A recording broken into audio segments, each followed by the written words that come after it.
When Olivia Morton sashayed through the door earlier, I recognised her immediately as the woman I saw going into Max's house. I must have come across as a bumbling idiot as I welcomed her, and I saw her perfectly shaped eyebrows raise a touch as I shook her hand rather over-enthusiastically in my attempt to behave normally. My curiosity was at an all-time high, but there was no time to make idle chat, and I forced all thoughts of Max Finch from my mind as my students began to arrive. I'd purloined an old screen from one of the side rooms and stood it in the corner of the hall for our model to change behind. I found myself holding my breath as she emerged, wearing a luxurious white toweling dressing gown with a discreet hotel logo on the pocket. But Olivia's obvious ease in this situation somehow calmed me down. Dropping the dressing gown onto the floor as if it was an old rag, she had arranged herself on a red velvet sofa I borrowed from the drama group's prop room, and I could tell straight away that she was, as she had promised, a professional at sitting. I'm concentrating hard, both on my own drawing and those of my students, but it's a weird feeling, being in the same room as Max's wife or girlfriend, especially when she's stark naked. I'd imagined the likely scenarios of my first meeting with this woman, but never this. My pencil wobbles in my hand as my mind becomes a kaleidoscope of mixed emotions, and I realise how much I've let Max get under my skin. Talking of skin, Olivia's, naturally, is smooth and completely unblemished, all over. I bet she uses really expensive creams on it every day. Or perhaps she just got lucky with the genes and has to make no effort at all. She has incredible bone structure, which doesn't apply solely to her face, and her ultra-slim body is toned to perfection so that she looks healthy and not skinny. I remember the sports bag she had when I saw her at Robin Hill. I expect she'd just come from the gym. We're due a break shortly, and I'm hoping I'll have the chance to chat to her and sneak in a few pertinent questions.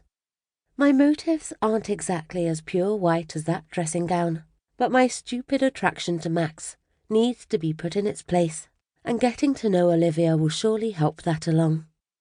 Her eyes are incredibly lovely as well as the rest of her, I'm thinking, as I adjust their cat-like shape on my drawing and lightly pencil in some shadow at the corners. Kevin's waving his pencil politely in my direction, and I get up and go over. Do I put in that bit? You know, down there. He pulls a face and slyly jabs his pencil in a southerly direction. I have to laugh to myself. Kevin is a retired police officer, upright and confident. He's seen it all, one way or another. Yet here he is, obviously embarrassed about penciling in the dark triangle visible from his view of Olivia. Marigold, next to Kevin, answers for me without lowering her voice. Of course put it in. No good being lily-livered about a bit of pubic hair. I look up in time to see Olivia's lips twitch in amusement. The light moment helps me relax, and I decide to make one more round of my hard-working students before we break for tea. Marigold is pretty good at life drawing, easily the best in the group. She's drawn Olivia and the other models they've had before, and clearly has a natural talent.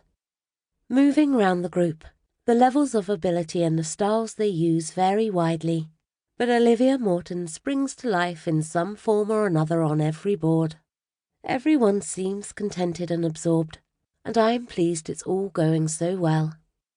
I clap my hands like a nursery school teacher and announce tea break. Drawing boards thump to the wooden floor as my lot make the dash to be first at the kettle and the biscuit tin. Olivia stays put, elegantly draping one arm over the edge of the sofa and gazing unseeingly out of the top window as if she's got something on her mind. She seems distant, preoccupied, and I feel suddenly shy of her. Would you like some tea or coffee? I ask.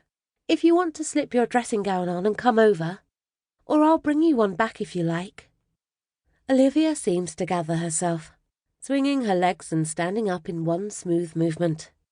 Again, I'm a little bit fazed by her nakedness so close to me, which I never am with the other models I've worked with. But I'm sure I'll get over that in time. She picks up the robe and flings it on, tying the belt before she replies.